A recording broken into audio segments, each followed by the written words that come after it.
Iya, hukum acara ini. Oke, kali saya mau bertanya, di dalam proses kepolisian, penyelidikan dan penyidikan, bisa tolong dijelaskan berdasarkan KUHP bagaimana sih proses of law yang sah dan sesuai hukum itu seperti apa? Yang saya tahu adalah ketentuan tentang penyelidikan adalah tindakan yang dilakukan oleh penyelidik menurut ketentuan dalam aturan yang sudah ada dalam kitab undang-undang hukum acara. Penyelidikan ini sendiri dilakukan untuk menentukan apakah dari hasil penyelidikan ini dapat tidak ditingkatkan ke tingkat penyidikan.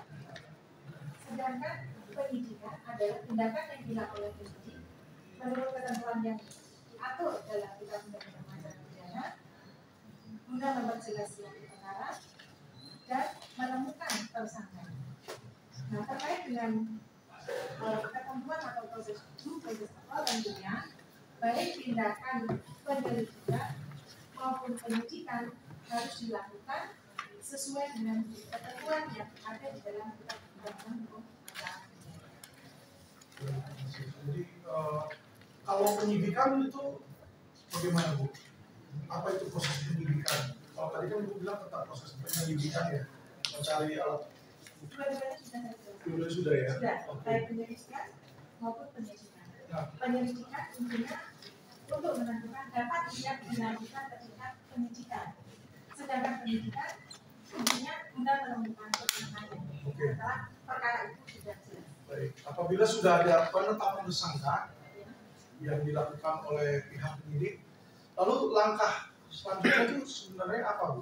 Kalau yang diatur oleh undang-undang KUHP? Penetapan tersangka itu kan maksudnya penetapan tersangka ini ditetapkan oleh penyidik. Betul. Jadi penetapan tersangka itu ketika sudah selesai dilakukan penyidikan, kemudian dapat dilanjutkan ke penyidikan. Nah, untuk lanjut ke penyidikan tentunya pada tingkat penyelidikan itu ada saksi dan gelar perkara, sehingga dapat tidak dilakukan ke sidik.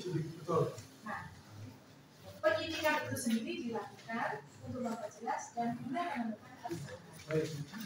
Nah, ketika sudah ada tersangka, lalu apa tugas penyidik selanjutnya sesuai dengan proses of law? Tugas penyidik selanjutnya sesuai dengan due process of law adalah penyidik ini akan saya ulangi. Ya, silakan, Bu. Jadi sebetulnya pada tingkat lidik ke sidik nanti penyidik ini akan ada surat perintah penyidikan. Kemudian penyidik melakukan penyidikan. Nah, kalau melihat selain KUHP dalam kepolisian sendiri adanya peraturan pekan nomor 6 tahun 2019. Nah, apa saja yang harus ada di dalam perkap tersebut itu disebutkan, antaranya mohon izin supaya tidak keliru saya akan bacakan dari perkapnya sendiri ya, karena dalam perkap tersebut disebutkan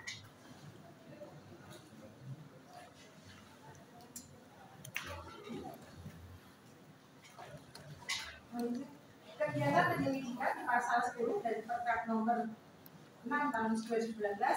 Kegiatan penyidikan tindak pidana terdiri atas penyelidikan, dimulainya penyidikan, upaya paksa, pemeriksaan, penetapan tersangka, pemberkasan, penyerahan berkas perkara, penyerahan tersangka dan baru penghentian penyidikan.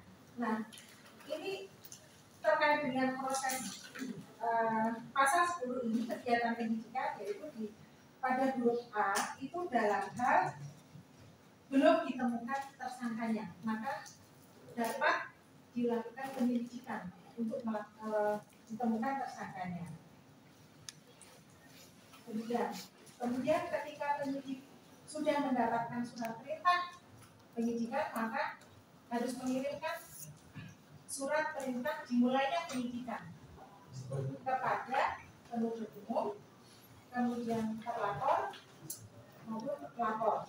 Hal ini pun juga diatur di dalam Peraturan Kapolri Nomor 6 Tahun 2019 mohon izin supaya tidak dulu saya akan sebutkan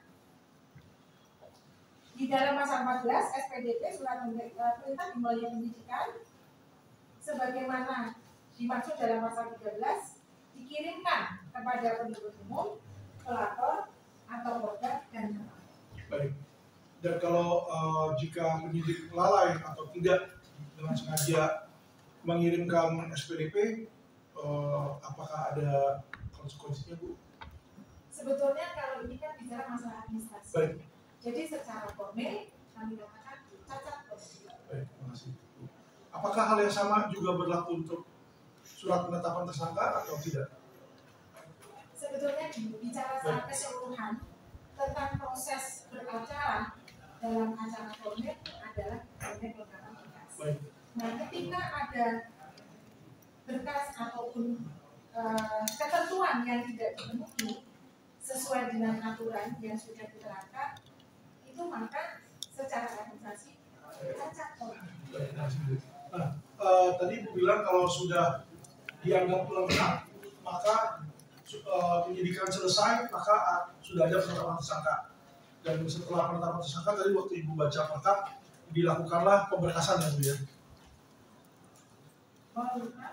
Yang di proses of law tadi kan Ibu jelasin tentang proses penyelidikan dan penyidikan, pemeriksaan saksi, mengumpulkan alat bukti di situ dan penetapan tersangka. Nah, ketika tersangka sudah ditetapkan oleh pihak kepolisian, di situ kan di perkap tadi Ibu bacakan ada yang namanya pemberkasan ya. Penyerahan berkas perkara, betul. Diserahkannya kemana itu, Bu? Penyerahan berkas perkara itu dari penyidik ke penuntut umum. Jadi sebetulnya terkait dengan ketentuan yang ada di dalam KUHP, ya, bahwa ada dua tahapan. Ketika BAP sudah lengkap, maka diserahkan dari penyidik ke penuntut umum. Ketika sudah dinyatakan lengkap, maka akan diikuti dengan penyerahan tanggung jawab tersangka dan termohon. Dan kalau tidak lengkap? Kalau tidak lengkap, maka merujuk pada ketentuan di dalam KUHP pasal 110 dan 138. Ya. Kalau di dalam KUHP itu sendiri dikatakan sebagai prapenuntutan. Baik. Dan diberikan surat P19 ya kalau masalah itu. Kalau memang belum lengkap petunjuk dari jaksa atau bagaimana, Bu? Kalau masalah kode itu masalah internal dari kejaksaan. Siap.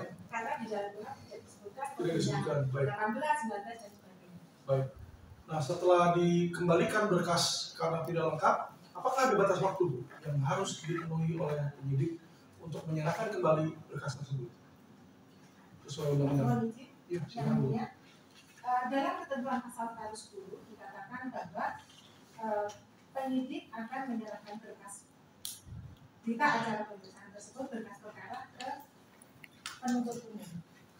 Di 110 dikatakan bahwa dalam jangka waktu 14 hari dan penuntut umum tidak mengembalikan, itu dianggap lengkap. Atau sebelum 14 hari sudah keluar surat dari penuntut umum sudah lengkap. Tapi dalam ketentuan pasal 138 dikatakan bahwa dalam jangka waktu 7 hari penuntut umum itu mengembalikan berkas perkara kepada penyidik ketika sudah dilakukan penelitian, artinya berkas ini lengkap atau tidak. Dan kalau tidak lengkap dikembalikan disertai dengan petunjuk untuk dilengkapi. Nah, dari petunjuk tersebut maka kewajiban dari penyidik dengan jangka waktu selambat-lambatnya 14 hari harus sudah menyampaikan berkas yang dilengkapi tersebut kembali kepada penuntut. Dan apabila dalam 14 hari sudah lewat dan tidak dikembalikan oleh penyidik, adakah apa lagi yang diatur oleh undang-undang? Kalau merujuk kepada ketentuan yang KUHP, ya, sebetulnya tidak ada jangka waktu ketika berkas itu bolak-balik. Namun kalau kita melihat pada aspek keadilan, tentunya ini tidak adil. Jadi harus ada suatu kepastian hukum supaya hukum itu adil. Dan harusnya ditetapkan normanya berapa lama jangka waktunya untuk bolak-baliknya berkas ini. Karena kalau melihat ketentuan di 110, 138 hanya disebutkan seperti yang tadi saya sampaikan. Baik. Pertanyaan saya berikutnya, saudari ahli, bisa tolong menjelaskan bagaimana definisi alat bukti sesuai pasal 184 KUHP? Kalau di 184 KUHP itu alat bukti yang sah adalah keterangan saksi, keterangan ahli, surat, duduk, dan keterangan terdakwa. Baik, terima kasih ahli. Dan bagaimana tentang keterangan saksi? Saksi apakah yang dimaksud sebagai alat bukti dan 184 apa definisinya gitu? Kalau merujuk pada ketentuan